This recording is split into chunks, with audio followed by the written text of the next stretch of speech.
র্যাবের লোকজন উঠিয়ে নিয়ে গেছে তাকে। সালাউদ্দিনের যদি কিছু হয় তাহলে কিন্তু তার পরিণতি খুব ভালো হবে না।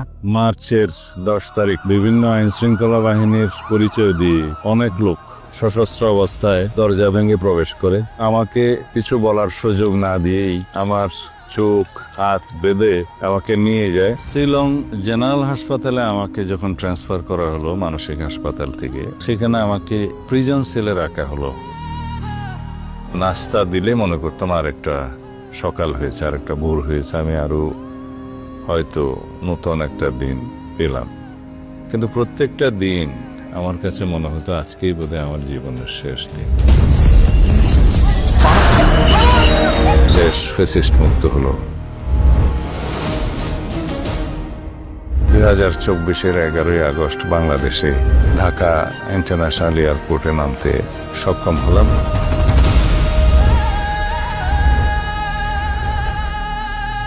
অন্ধকারের অতল প্রহর থেকে ফিরে আসা এক অদম্য প্রাণ।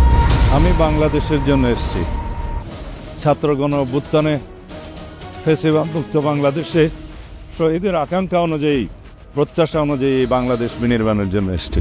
আমরা যেটুকু সংস্কার কমিশনের রিপোর্টগুলো পেয়েছিলাম তার মধ্যে রাষ্ট্র কাঠামোর গণতান্ত্রিক সংস্কার, অর্থনৈতিক মুক্তির লক্ষ্যে রাষ্ট্রের সংস্কার কার্যক্রমের প্রধান ভূমিকায় অবতীর্ণ হলেন তিনি। এক নতুন গণতান্ত্রিক সংস্কৃতি বিকাশে তিনি আজ অদম্য, অবিচল।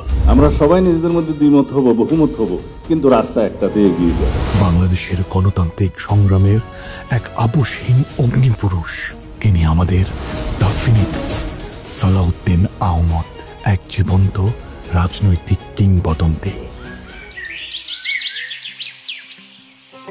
বঙ্গীয় বদ্বীপের এক প্রত্যন্ত উপকূলীয় জনপদ পেকুয়া, যেখানে প্রতিনিয়ত ঝঞ্ঝা বিক্ষুব্ধ প্রকৃতির সাথে লড়াই করে টিকে থাকে মানুষ।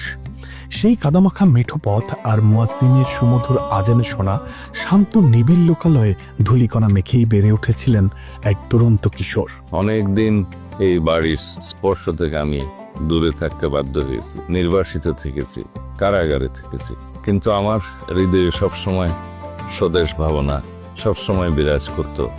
নির্বাসিত জীবনেও আমার শারীরিক উপস্থিতি না থাকলেও মনের উপস্থিতি আমার সবসময় এই দেশের মধ্যেই ছিল।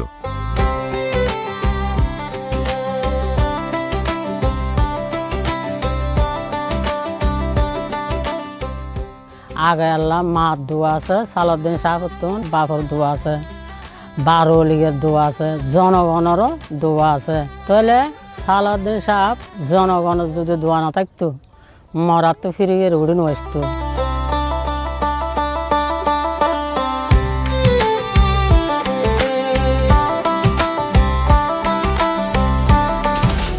এটা আসলে স্লোগান নয়, এটা একটা পাওয়ার।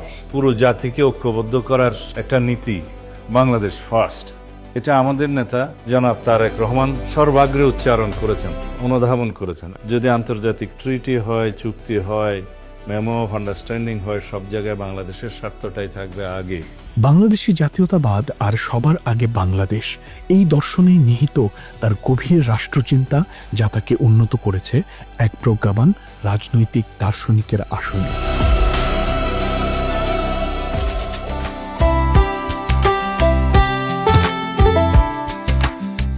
জাতীয় জীবনে সবচাইতে গুরুত্বপূর্ণ হচ্ছে জাতীয় স্বাস্থ্য এবং মেধার বিকাশ। আমরা খেলাধুলার উন্নয়নের জন্য যে কোনো একটি খেলা বেছে নেওয়ার বিষয়টাকে মাথায় রেখেই আমাদের শিক্ষা কার্যক্রম সাজানোর চেষ্টা করছি। পেকুয়া চকরিয়া হয়ে উঠেছিল উন্নয়নের অনন্য মডেল। মানুষ তাকে কেবল রাজনীতিবিদ হিসেবে নয়, ভালোবেসে ডাকতে শুরু করলো মানুষের নায়ক হিসেবে। এই যে তারুণ্যের ভাবনা, তোমরাই আগামী দিনের বাংলাদেশ, তোমরাই বাংলাদেশ, তোমরাই আমাদের ভবিষ্যৎ, এই জাতির ভবিষ্যৎ। আর এই গরিব গুন্ডা মানুষের লাই এই এলাকার হাসি ফুটানোর জন্য মানুষও একজন সালাউদ্দিন সাহেব দৈনা জলাই সব মানুষের জন্য এখন উপকৃত করি আর আল্লাহ উন্নয়ন করি অন্তত নইলে 100 বছর এগিয়ে দিয়ে। আজ সালাউদ্দিন সাহেবে যেডিএন গড়িত না, আজ বোন ইনকাম করতে খুশি হয়ে গিয়ে আজ মাইসের বোন জয় জয় গিয়ে আর সালাউদ্দিন সাহেব আসছে, সালাউদ্দিন সাহেব হরম দিয়ে মার গিয়ে ফেরেন না ইনশাআল্লাহ। এবার মা শোনে ক্লাস 5 তো আমি বিয়ে করি বলি আর মিডা বিয়েরই ভাড়া ফরিদে আছিল দেন ফরিদ ক্লাস 3 চলো আমি বিয়ে করে বলি এই সময় বহুত জোয়ান আছি মাল্লা আসলে মাইনসে নিজরে নিজে নেতা মনে করিলি বা নেতা ন রাষ্ট্র ক্ষমতা তাই হোক বা নয় হোক যোগ্য মানুষ মানুষের নেতা হচ্ছে যদি মানুষ এবারে নিজের বন্ধু মনে করে।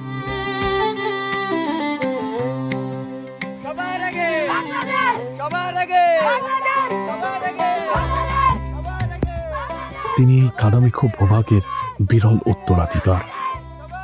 কখনো লবণ খামে মাখা শ্রমজাত মানুষের ভিড়ে মিশে থাকেন, আবার কখনো শিশুদের কোলাহলে জীবন প্রকারও সব আহ্বান পেরিয়ে আবার কখনো হয়ে ওঠেন স্টেটম্যান। নিমগ্ন হয়ে ভাবেন সাম্য, ন্যায় বিচারের বাংলাদেশ থেকে শুরু করে জাতীয়তাবাদ কিংবা জলবায়ু অভিযোজনের বিপুল কাশের পরিমাণও। তিনি আমাদের সালাউদ্দিন আহমদ। মানুষের জন্য রাজনীতি করি, আমরা কোনো শাসক নই, আমরা জনগণের সেবক, এ দেশের সেবক, এবং বাংলাদেশই আমাদের অস্তিত্ব। প্রাণপ্রিয় চকুরিয়া এবং পেকুয়াবাসী, আসসালামু আলাইকুম রহমতুল্লাহ। আমি আপনাদের সন্তান, পরীক্ষিত সন্তান।